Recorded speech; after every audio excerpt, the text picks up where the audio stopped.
اینجا جاده ماهنشانه 25 شهریور 1403. بله اومدیم با آقا رضا اینجا. بله یه سنگ شبیه شنبوله همین تو پا برجا. دقیقا جالبه. آره سنگ به این جذابی نداره. طبیعت عالی. سنگ فقط بیا جذابه. چه گرد خاک. آره طبیعتش سکوت زیبا. خیلی قشنگ.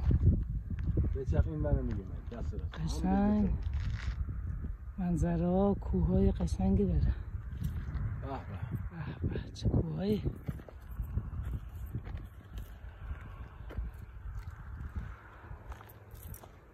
بیا بریم تو چیز نشه.